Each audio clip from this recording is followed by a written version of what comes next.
আমি আপনাদের সামনে সূরা মাইদা ৭৪ নম্বর আয়াত পড়েছি, ৭ নম্বর পারা ৫ নম্বর সূরা ১৯ নম্বর পৃষ্ঠার ৭৪ নম্বর আয়াত পড়েছি। কি আছে আয়াতের ভেতরে স্বল্প সময় কিছু কথা শুনে আমরা আলোচনা শেষ করব ইনশাআল্লাহ। থাকবেন তো? থাকবেন। হ্যাঁ, একটু জবান খুলে বলেন, আউযু বিল্লাহি মিনাশ শাইতানির রাজিম, বিসমিল্লাহির রহমানির রহিম,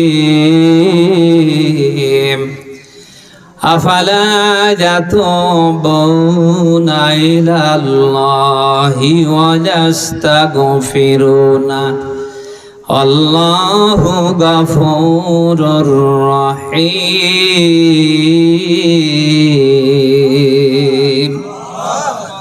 সূরা মাইদা কোন সূরা?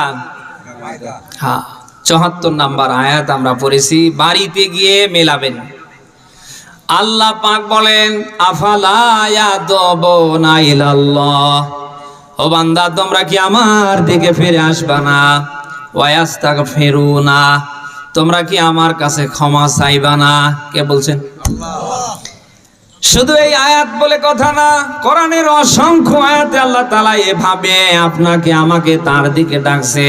প্রাণ প্রিয় গাই বান্দা মাসি জিন্দা থাকতে আমরা যদি ওই আল্লাহর দিকে ব্যাক করতে না পারি, আমরা যদি ওই আল্লাহর কাছে ক্ষমা নিতে না পারি, মরে গেলে হবে? বলেন। আপনাকে আমাকে এখনই ফেরা লাগবে। আল্লাহর কাছে ক্ষমা যদি নিতে হয় এখন এই মুহূর্তে নেওয়া লাগবে, কারণ এখান থেকে বাড়ি পর্যন্ত যেতে পারবেন ওর কোনো গ্যারান্টি। আরো সরে বলেন। কত ভালো মানুষ রাতের বেলা খেয়ে দিয়ে ঘুমিয়ে যায়, সকাল বেলা আর উঠতে পারে না। ৮টা ৯টার ওদিকে মসজিদে মাইকে আলান হয়, অমুক আর নেই, সবাই যেন পড়ে ইন্না লিল্লাহি ওয়া ইন্না ইলাইহি রাজিউন। আজকের একটা রাত আমরা পেয়েছি। আরে ভাই, আগামীকাল এরকম রাত আপনার আমার জীবনে তো নাও আসতে পারে। বলেন না কেন? অনেক মানুষ আছে দোহাই দেয়, হুজুর আর কিছুদিন যাক দাড়িটা রাখবো, হুজুর আর কিছুদিন যাক নামাজ ধরবো, আর কিছুদিন যাক আমি ভালো ভালো কাজ করব। আমি তাদের উদ্দেশ্যে বলছি, ওরে ভাই, অত দিন পর্যন্ত সময় তো আপনার নাও থাকতে পারে। বলেন না কেন? মরে যাবার আগে যদি সোজা হতে না পারেন, মরে যাবার পরে যতই টানাটানি করে আপনারে সোজা করা হোক, কোনো লাভ হয় না, হবে না। আমি প্রায় মাহফিলগুলোতে শিক্ষার জন্য বলি, সাপ আর ব্যাঙ একদিন দুইজনে এক জায়গায়। ব্যাঙ ডাক দিয়া বলে, সাপ ভাই তোমার সাথে বন্ধুত্ব করতে যাই। সাপ ডাক দিয়া বলে, অসুবিধা নেই।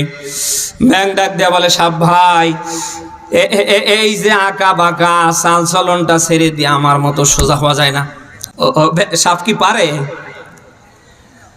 সাপের ১৮০ মাইল বেগে রাগ বেঁচে গিয়েছে। ব্যাঙরে ধরবে ভাব। ব্যাঙের একটা অভ্যাস আছে লাফ দিয়ে দিয়ে সামনে যাওয়া, আর সাপের অভ্যাস বলেন এরকম।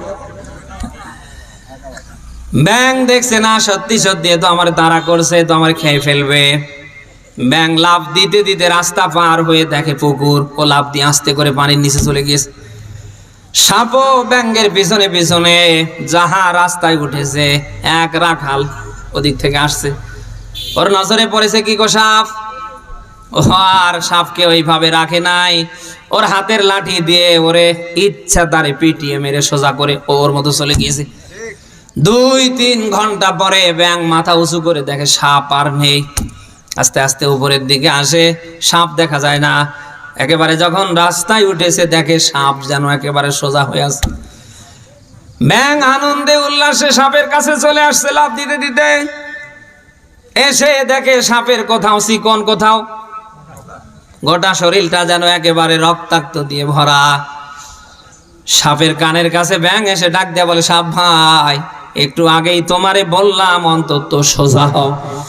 আমার কথাটা তখনই যদি ধরতে, অন্তত আজ মানুষের হাতে জীবন দিয়ে তোমারে সোজা হওয়া লাগতো না।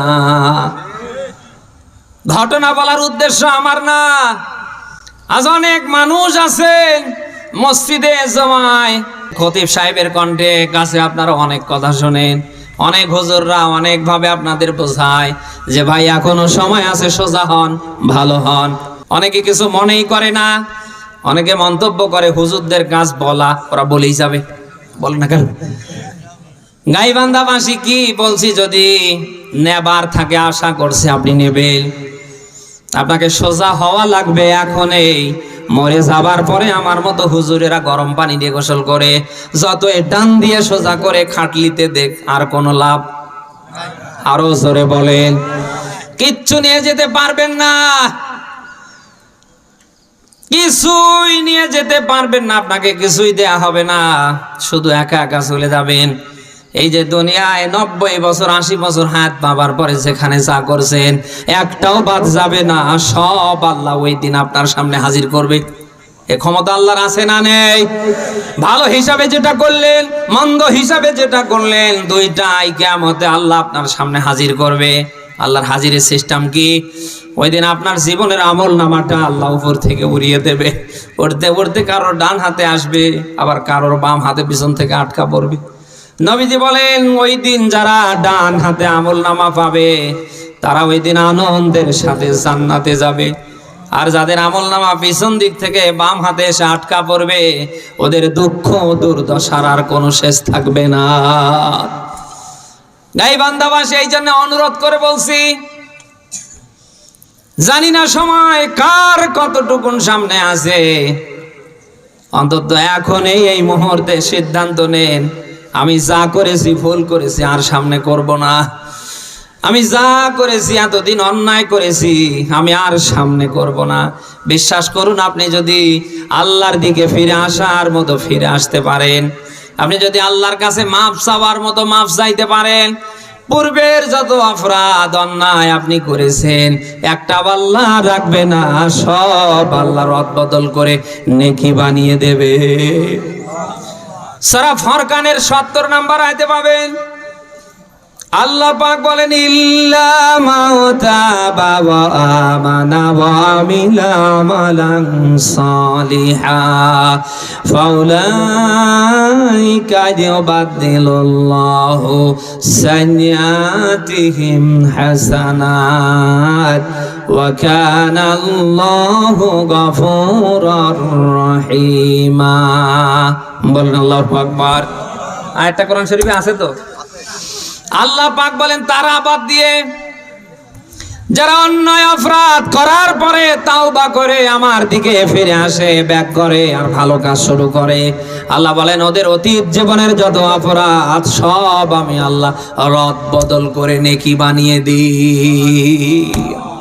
আল্লাহ আপনার আমার দিকে তাকিয়ে আছে, কখন কোন সময় আমার বান্দা আমার দিকে ব্যাক করবে, ফিরে আসবে, তাকিয়ে আছে কে? আরো জোরে। রাতের এক তৃতীয়াংশে প্রথম আসমানে নেমে আসে, আসার পরে ডাক দেয়া বলে আমার বান্দা বান্দিগণের ভেতরে তোমরা কারা কোথায়? আমার কাছে মাফ চাও, ক্ষমা চাও, আমি আল্লাহ বলছি তোমাদের আমি মাফ করে দেব। এক মূর্তি পূজকের ঘটনা বলছি, 27 বছর মূর্তির সামনে গিয়ে সনাম সনাম সনাম বলে আওয়াজ দিয়েছে। হঠাৎ একদিন মূর্তির কাছে গিয়ে সনাম বলতে গিয়ে সমাদ বলে ফেলছে। সমাদ কার নাম? আরো জোরে বলেন। মূর্তির ভেতরে উপর থেকে কে যেন ডাকের জবাব দিয়ে ফেলছে, লাব্বাইকা ইয়া আবদি, বান্দা আমি হাজির। মূর্তি পূজক অবাক হয়ে গেছে, 27 বছর ধরে এই মূর্তির সামনে সনাম সনাম বললাম, আজকে সনাম বলতে গিয়ে সমাদ বলে ফেললাম, আমার ডাকে কে সাড়া দেয়?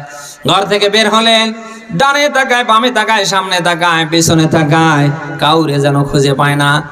এবার ফাঁকা শূন্য জায়গার উপরে আবার ইচ্ছা করে ডাক দিলেন সমাদ, আবার যেন গায়েবীকে আওয়াজ দিচ্ছে, লাব্বাইকা আবদি, বান্দা আমি হাজির।